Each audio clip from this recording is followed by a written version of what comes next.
In today's video, we're diving deep into how you can improve your writing skills and bring more life to your stories. Trust me, with a few key insights, you can take your writing from ordinary to extraordinary. Ready to get started? Let's go.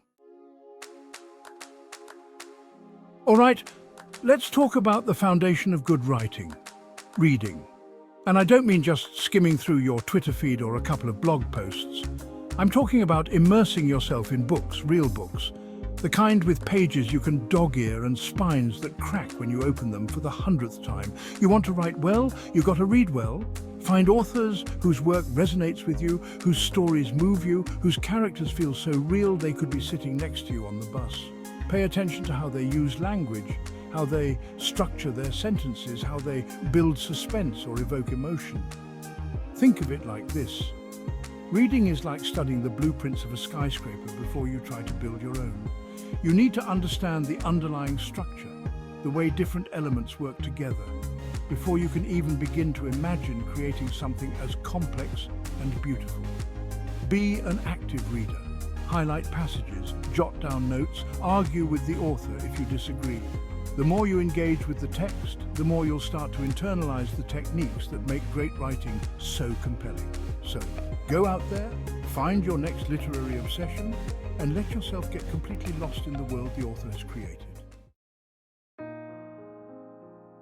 Now, let's talk about where to find inspiration for your writing. And the answer might be closer than you think: your own life. You might be thinking, but Martin, my life isn't that interesting. I haven't fought off any dragons or traveled to distant planets. And to that I say you don't need to. Because the truth is, every single one of us has a story to tell. Think about it. You've experienced joy, heartbreak, loss, triumph, and everything in between.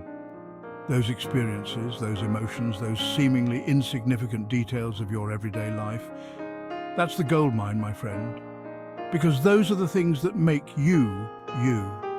And they're the things that will make your writing feel real, authentic, and relatable to your readers. Don't be afraid to mine your own experiences for inspiration. Tap into your own well of experiences and let them fuel your writing. Okay, let's talk about the elephant in the room, the challenges of being a writer. Because let's be real, it's not all sunshine and roses and Pulitzer Prizes. In fact, it can be downright hard, especially when you're first starting out. You'll probably get rejected more times than you can count. You'll stare at a blank page for hours wondering if you'll ever have another good idea. And you'll probably question your sanity at least once a week, wondering why you chose this crazy, unpredictable path. But here's the thing, every writer goes through it. It's part of the journey. And honestly, it's what makes the successes that much sweeter. So how do you deal with the challenges? Embrace them. See them not as obstacles, but as opportunities for growth. Each rejection is a chance to learn and improve your craft.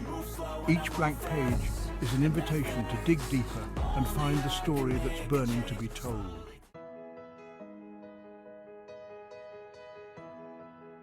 Chapter 4. Find your voice.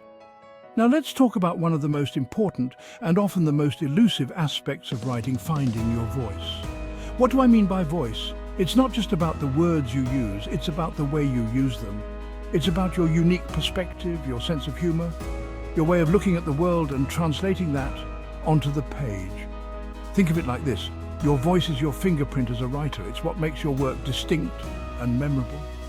So, how do you find your voice? Well, it's not something you can force. It's about tapping into your authentic self, the part of you that's been there all along, just waiting for the right moment to emerge. Start by paying attention to the things that move you, the things that make you laugh, the things that make you angry or sad or hopeful. Because the more honest and authentic your writing is, the more powerful it will be.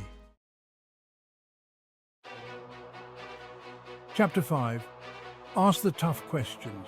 Now, let's talk about how to take your writing to the next level. And the key is this: don't be afraid to ask the tough questions. And I'm not talking about the kind of questions you'd ask in a job interview or on a first date. I'm talking about the questions that make you squirm a little. The ones that force you to confront your deepest fears, your darkest secrets, your most closely guarded vulnerabilities. Why? Because those are the questions that lead to the most interesting, the most complex, the most human stories. Think about it, the best books, the ones that stay with you long after you've finished reading them, they're not afraid to explore the messy, complicated realities of life. They ask the questions that make us uncomfortable, that challenge our assumptions, that make us see the world in a new light. So, start by looking inward and use those fears and insecurities as fuel for your writing.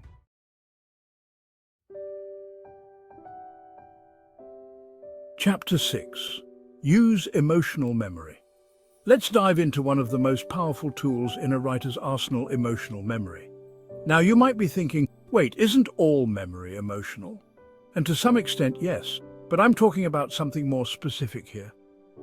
I'm talking about those moments in your life where you felt emotions so intensely that they're seared into your memory.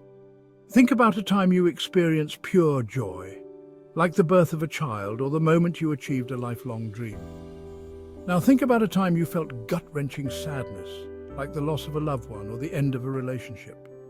Those moments, those raw, visceral emotions, those are the ones you can tap into to bring your writing to life. Because here's the thing about emotions, they're universal.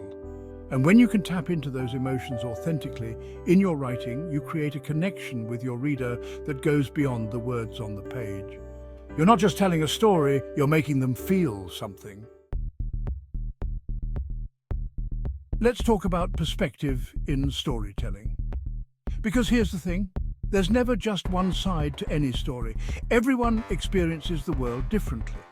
And those different experiences shape how we see ourselves, how we see others, and how we interpret the events of our lives. Think about it. Two people can witness the same car accident, and they'll each come away with a different version of what happened. One might remember the screeching tires, the other the look of terror on the driver's face. One might blame the driver who ran the red light, the other might focus on the pedestrian who wasn't paying attention. The point is, there's no single truth when it comes to human experience. It's all a matter of perspective. And as a writer, that's an incredibly powerful tool. Because by exploring multiple perspectives in your stories, you add depth, complexity, and a sense of realism that wouldn't be possible otherwise.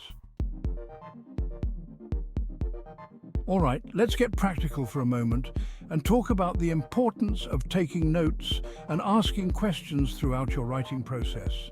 Now, you might be thinking, but Martin, I'm a writer, not a journalist, and you're right, but trust me on this one.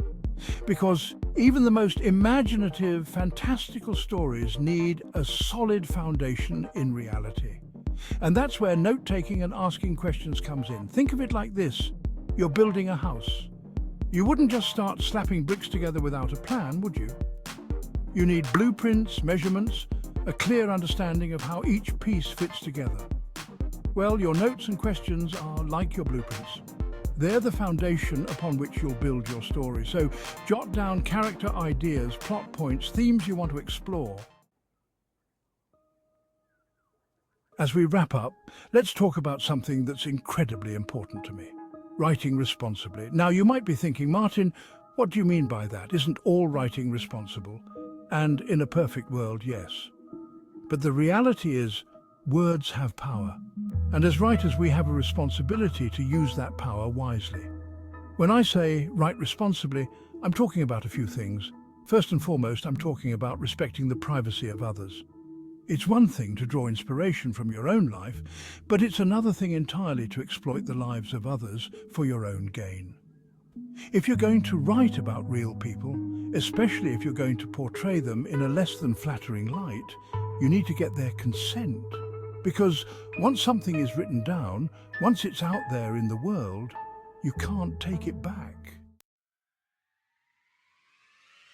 If you found these tips helpful, hit that like button, subscribe to the channel, and drop a comment below with your favorite writing tip. Remember, the more you write, the better you get. So grab that pen or keyboard and start crafting your next masterpiece. Until next time, keep writing.